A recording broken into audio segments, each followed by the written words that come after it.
Bonjour, on se retrouve aujourd'hui pour un nouvel avis lecture sur un audio. Et oui, j'enchaîne les audios en ce moment et j'ai écouté Douve.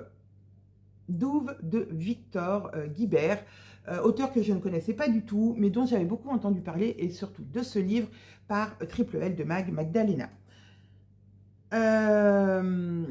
Alors, j'ai donc pris ce livre sur Audible et je me suis dit, bah pourquoi pas. Allez, on va l'écouter, ce livre. Et bon, alors, le début, j'avoue que j'ai été un petit peu sceptique parce que le style est pas vraiment le style que je lis d'habitude. Alors, c'est un policier, donc on va se retrouver avec Hugo Bollorène.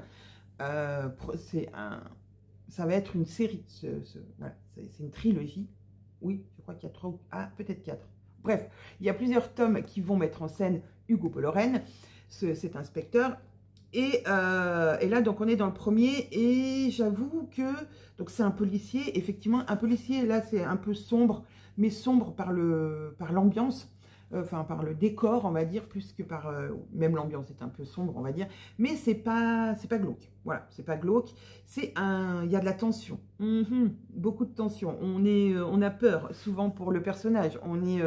voilà, dans cette ville de Douve, il pleut toujours. C'est assez sombre. Il y a une grande forêt. Voilà, donc on est dans une ambiance un petit peu comme ça. Et il y a des tonnes de secrets dans cette ville. Enfin, il y a un secret qui est gardé par tous les habitants. On a l'impression que voilà, ils font qu'un bloc. Et Hugo Bollorène, lui, mais qu'est-ce qu'il vient faire là-dedans? Eh bien, ses parents ont enquêté. Alors, son père en tant qu'inspecteur et sa maman en tant que journaliste ont enquêté en 1979, si mes souvenirs sont bons, sur un meurtre qu'il y a eu, sur des meurtres qu'il y a eu là-bas à Douve. Et on est ressorti un livre que sa maman a écrit. Et un beau matin, Hugo Bollorène trouve sur le trottoir un journal, un quotidien, disant qu'il y a eu un mort.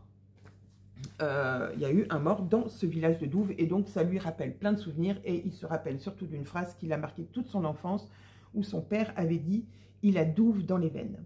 Et donc, il est très, très, très intrigué par ça et va donc partir à Douve découvrir son passé.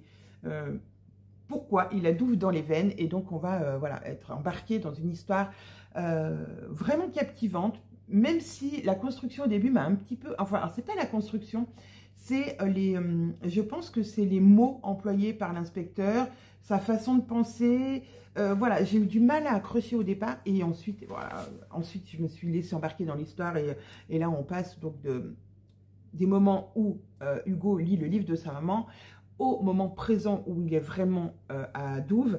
Et je vous avoue qu'il nous balade pour, voilà, on ne sait pas qui est derrière tout ça et pourquoi et comment. Et on avance jusqu'au dénouement, puis on se dit, bah, c'est bon, c'est fait. Et non, on a encore un rebondissement à la fin, enfin voilà. Si vous aimez ce genre de thriller et d'ambiance un petit peu pesante, parce que vraiment on se retrouve dans un village qui a la poisse, c'est un village où personne ne voudrait habiter. Je vous jure que personne ne voudrait habiter dans ce petit village, même s'il est à côté d'une forêt. Franchement, ça ne donne vraiment pas envie du tout. Et ben, j'ai hâte d'aller lire ou écouter le deuxième, la suite des aventures de Hugo Bollorène et voir voilà, qu'est-ce qui va lui arriver avec sa petite bille dans la tête. Ouais, ça, je vous laisse c'est un petit indice, vous verrez. Il en parle très, très souvent. Allez, sur ce, j'espère que mon avis vous aura donné envie de découvrir ce roman Douve. Et moi, je vous dis à bientôt pour de nouveaux avis lecture.